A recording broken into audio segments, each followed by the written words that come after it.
Podela Rusije, taj proces može ići u dva smera, što pokazuju sve glasniji pozivi za podelu same Rusije na manje nezavisne jedinice.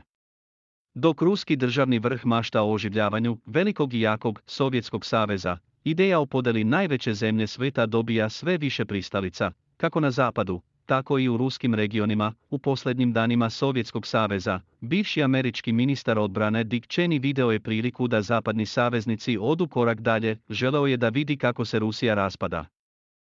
Dick je želeo da vidi raspad ne samo Sovjetskog saveza, već i same Rusije, tako da ona nikada više ne bude prijetnja ostatku sveta, zapisao je direktor CIA Robert Gates u svojim memoarima. Demontaža je također bila omiljena tema Vladimira Putina, koji se tokom svoje vladavine predstavljao kao zaštitnik ruske teritorije i koristio to da opravda svoj rat protiv Ukrajine kao suštinsku meru protiv egzistencijalne prijetnje. Uoči invazije, šef Ruskog saveta bezbednosti Nikolaj Patrušev odbio je razgovore s Amerikom, tvrdeći, oni kriju svoj konkretan cilj, a to je raspad Ruske federacije. Tokom sve krvavijeg sukoba bez očiglednih izgleda za rješenje, ideja o podeli Rusije ponovo je oživela.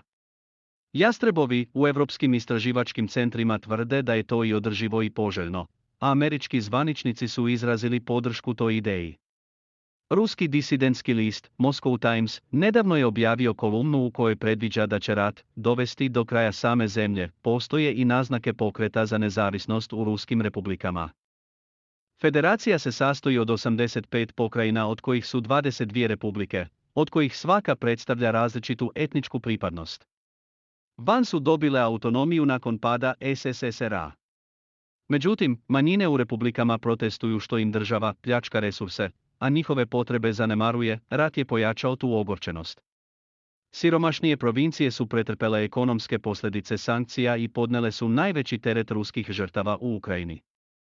Najveći broj umrlih zabeležen je u republikama Dagestan i Burjatija. Remlje crpi sve resurse iz regiona, posebno Burjatije, i kao rezultat toga lokalno stanovništvo je u siromaštvu.